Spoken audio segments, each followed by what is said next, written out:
les attitudes à ne plus avoir quand on est face à un conjoint ou une conjointe qui a un blocage.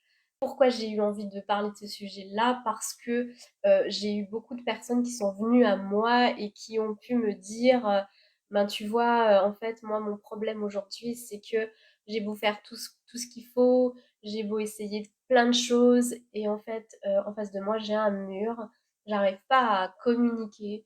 Et même, ce qui se passe, c'est que plus j'essaie de communiquer, et plus ça renferme l'autre, et plus j'ai l'impression de me battre dans le vent.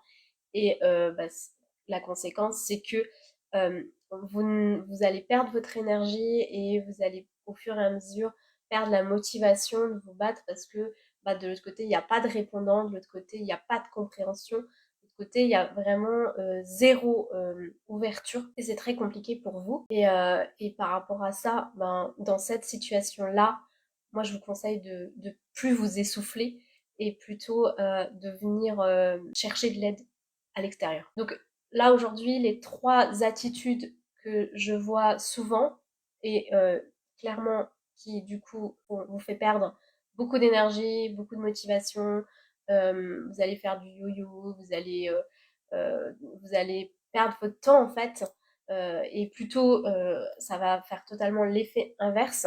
Donc une des choses, c'est quelque chose que je vois souvent, c'est ben, en fait votre conjoint ou conjointe vous a dit en fait pendant des années je t'ai demandé ça, j'ai pas été entendue, tu ne m'as pas écouté, je me suis pas sentie comprise ou compris, et du coup aujourd'hui quand tu fais tels efforts, bah, c'est trop tard. Et c'est vrai que ça c'est la première chose, ça peut être très déstabilisant et très lourd, parce qu'en fait vous allez mettre des actions que la personne attendait depuis très longtemps, et quand vous les faites maintenant, eh bien pour elle ou pour lui, c'est trop tard. Donc ce qui est important, c'est déjà de ne pas paniquer dans ce genre de situation. Si vous paniquez, forcément, vous allez plus avoir suffisamment d'énergie pour mettre les bonnes actions en place et pour justement inverser votre situation. Donc la première chose que j'ai envie de vous dire, c'est tout à votre honneur hein, de vouloir absolument tout faire bien.